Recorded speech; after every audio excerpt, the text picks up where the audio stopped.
Hello friends, welcome to online study 24/7।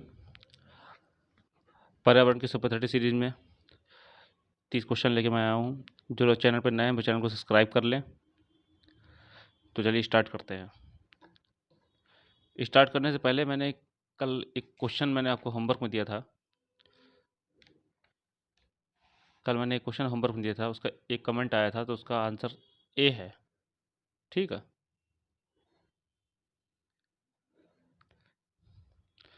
तो पहला प्रश्न आज का, अंतर्राष्ट्रीय स्तर पर वन्य जीवों की सुरक्षा हेतु संस्था, ये संस्था है IUCN। इसकी फुल फॉर्म होती है international union for conservation of nature, ये इसकी फुल फॉर्म है। इसका हेडक्वार्टर मिलेगा आपको ग्लैंड, स्विट्ज़रलैंड का एक शहर है ये। इसकी स्थापना हुई थी 1948 को। नेक्स्ट क्वेश्चन, संरक्षण या विनाश पुस्तक के लेखक हैं सरला बहन। पर्यावरण एवं वन मंत्रालय भारत सरकार द्वारा पर्यावरण के क्षेत्र में दिया जाने वाला पुरस्कार है। तो ये पुरस्कार है Vriksh Mitra. Next question, red data book में सम्मिलित है विलुप्त तो हो रहे जीव, शुभोदय जीव, आपत्तिग्रस्त जीव, इनमें सभी। तो ये सभी जो हैं किसी न किसी रूप से प्रताड़ित हैं। तो ये सभी के सभी रेड डाटा बुक में सम्मिलित हैं। नेक्स्ट क्वेश्चन, अभ्यारण्य का संबंध निम्न में से किससे है? ऊर्जा संरक्षण, जल संरक्षण, वन्यजीव संरक्षण, डॉल्फिन संरक्षण। ये क्वेश्चन आया है बिहार TET में। तो अभ्यारण्य हमने सुना है वन्यजीव अभ्यारण्य, तो आंसर क्या है? वन्यजीव। इसे इंग्लिश में कहते हैं wildlife conservation. Next question, Sushri Medha Patkar का संबंध निम्न में से किससे है? वैज्ञानिक अनुसंधान, जल संरक्षण, पर्यावरण संरक्षण, भूमि सुधार। तो मेधा पाटेकर का संबंध पर्यावरण संरक्षण से है। नेक्स्ट क्वेश्चन, चिपको आंदोलन के प्रणेता हैं, ये क्वेश्चन कई बार एग्जाम में आ चुका है, सुंदरलाल बहुगुणा। पौधे और जंतु की संकटग्रस्त प्रजातियों को प्रदर्शित करने के लिए IUCN ने निम्न पुस्तक तैयार की है। IUCN की जो पुस्तक है कौन सी है? वो है रेड डाटा बुक। कौन सी? Red data book.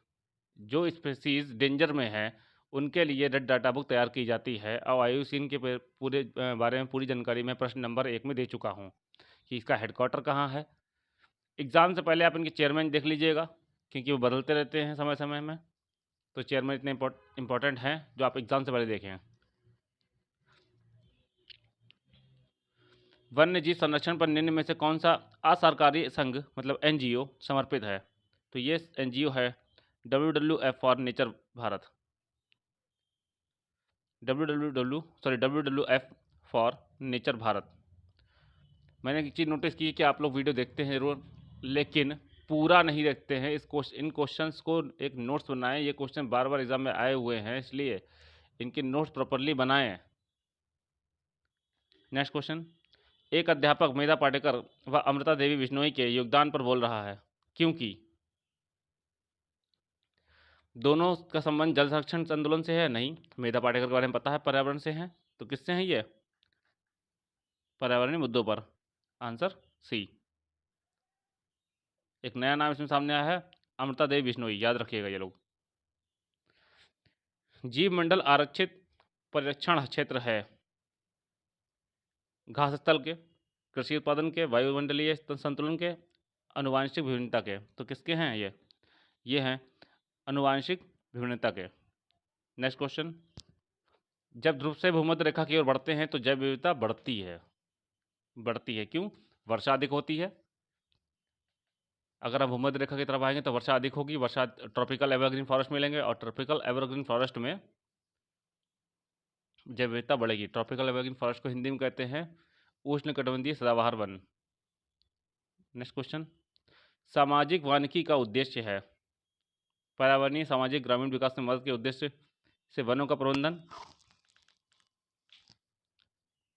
ग्रामीण क्षेत्र में चकबंदी, वन्य प्राणियों का संरक्षण, चरगाहों का विकास। देखिए सामाजिक वानिकी का उद्देश्य है पर्यावरण सामाजिक ग्रामीण विकास की मदद में उद्देश्य से वनों का प्रबंधन। ठीक है। नेक्स्ट क्वेश्चन, चिक्को आंदोलन के जनक गौरा देवी द्वारा चिक्को आंदोलन किस गांव से प्रारंभ किया गया? तो ये प्रारंभ किया गया था रेडी गांव। ये कहाँ पड़ता है? उत्तराखंड में। कहाँ पड़ता है? उत्तराखंड में।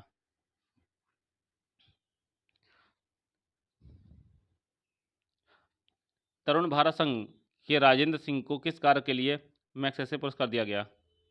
जल संरक्षण, सामुदायिक वानिकी, वनों का संरक्षण या सौर ऊर्जा? तो ये दिया गया जल संरक्षण के लिए। तरुण भारत संघ के राजेंद्र सिंह को ये पुरस्कार मिला है जल संरक्षण के लिए। नेक्स्ट क्वेश्चन, निम्नलिखित में से कौन भारत के 3 जैविक विविधता हॉटस्पॉट में से एक है? अरावली हिल्स, खासी हिल्स, हिमालय, इनमें से कोई नहीं। तो देखिए जो टॉप 3 हॉटस्पॉट हैं जैव बायोडाइवर्सिटी के, तो ये हैं, इनमें हिमालय शामिल है, इसमें हिमालय शामिल है। नेक्स्ट क्वेश्चन, निम्नलिखित में से कौन सा रामसर घोषण की सूची में नम क्षेत्र नहीं है? रामसर घोषण, ये रामसर वेटलैंड की बात हो रही है। रामसर वेटलैंड, रामसर एक शहर है ईरान का, तो यहाँ पे कन्वेंशन हुआ था, तो उसमें से कौन सी सूची में नम क्षेत्र नहीं है? वूलर झील, रुद्रसागर झील, केवला दबदे राष्ट्रीय उद्यान, राजमंद झील। ये क्वेश्चन आया राजस्थान टीईटी में 2016, तो इसका सही उत्तर है राजमंद झील। ये बाकी तीनों जो हैं,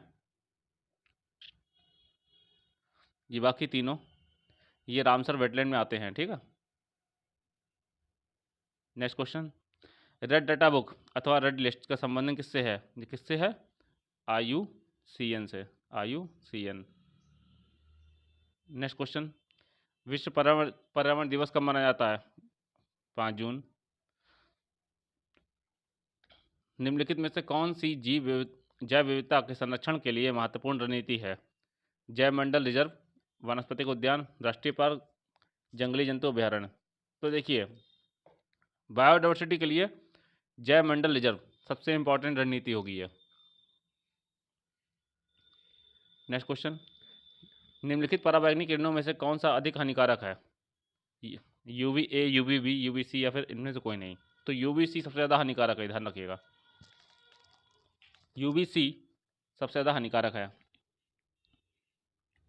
आर्सेनिक द्वारा जल प्रदूषण सर्वाधिक है उत्तर प्रदेश में, मध्य प्रदेश में, बिहार में, पश्चिम बंगाल में। UP date 2017। तो आर्सेनिक जो जल है सबसे ज़्यादा कहाँ है? पश्चिम बंगाल में, पश्चिम बंगाल में। नेक्स्ट क्वेश्चन, निम्नलिखित में से कौन से ग्रीन हाउस गैस नहीं है? Carbon dioxide, nitrous oxide, helium, methane.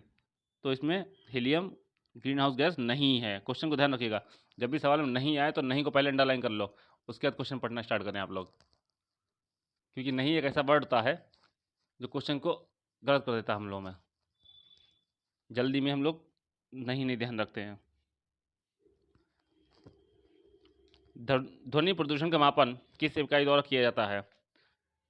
तो ये किया जाता है डेसिबल द्वारा। ये क्वेश्चन यूपी टेट में के लिए भी इंपॉर्टेंट है और यूपी SSC के लिए भी बहुत इंपॉर्टेंट है, क्योंकि इस टाइप का प्रश्न चकबंदी लेखपाल में आ चुका है।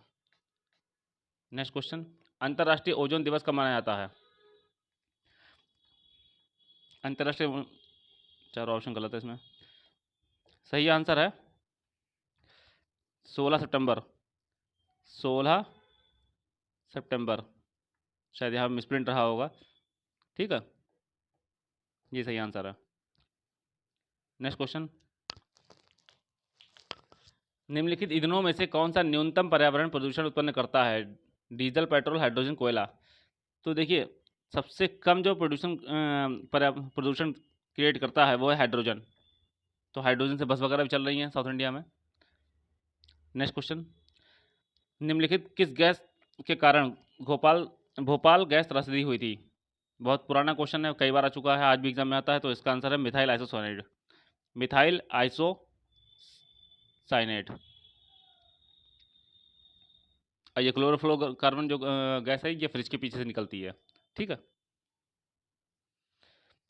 ग्रीन मफलर का संबंध है मृदा प्रदूषण से, वायु प्रदूषण, ध्वनि प्रदूषण, प्रदूषण। तो ग्रीन मफलर का संबंध जो है वो ध्वनि प्रदूषण से है, साउंड पॉल्यूशन से, साउंड पॉल्यूशन से। नेक्स्ट क्वेश्चन, भूमंडलीय तापमान सॉरी भूमंडलीय तापन का कारण है हिमनदों में वृद्धि, कार्बन डाइऑक्साइड में वृद्धि, कार्बन डाइऑक्साइड में कमी, वनों में वृद्धि।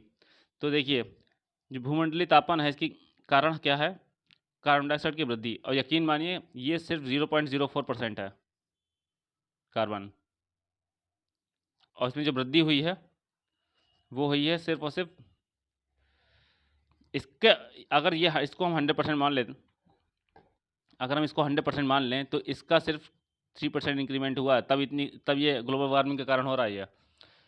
तो कार्बन डाइऑक्साइड का 0.0001% के इंक्रीमेंट भी बहुत बड़ा इंक्रीमेंट माना जाता है।